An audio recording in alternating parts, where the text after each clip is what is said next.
சுமதி, இன்னைக்கு உன்னை பொண்ணு பார்க்க மாப்பிள்ளை வீடு வந்து ஆள் வர்றாங்க, நீ ரெடி ஆகு. இப்படிதான்டா மாசத்துக்கு ஒருத்தனை கூட்டிட்டு வர்றாங்க. நானும் அவனுக்கு கொண்டு போய் பச்சியும் பாயசமும் கொடுக்குறேன்.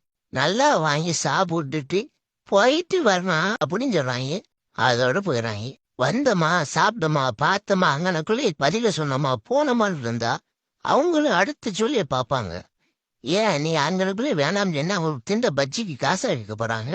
ஆனா ஒண்ணு, அன்னைக்கு நமக்கு என்னதான் வருத்தம் இருந்தாலும் இவங்க வச்சுட்டு போன மிச்ச பஜ்ஜி வடையில நம்ம சாப்பிடும்போது அதுல ஒரு சந்தோஷம் இருக்கு.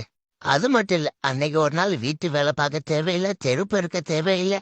நல்லா நீட்டா குளிச்சோமா, ட்ரெஸ்ஸை போட்டோமா, நம்ம போல ஜம்முல உட்காந்தோமா. அப்படிதான் புலம்புறதுக்கு நான் என்ன மனுஷனா? நான் யானடா. ஆனா இந்த பாய் பயிலுவை நீங்க கட்டி போட்டு பயமும் காட்ட மாட்டேங்கிறாங்க, ஃப்ரெண்டையும் காட்ட மாட்டேங்கிறாங்க. இந்த வாகா மட்டும் வாரத்துக்கு 2 நாள் லீவு போட்டு போறான். எங்கடா போனான்னு கேட்டா பொண்டாட்டி புள்ளியோட சந்தோஷமா இருக்க போனாங்க. ஆனா எங்களுக்கு அந்த ஆசை இருக்காதா இல்லையா?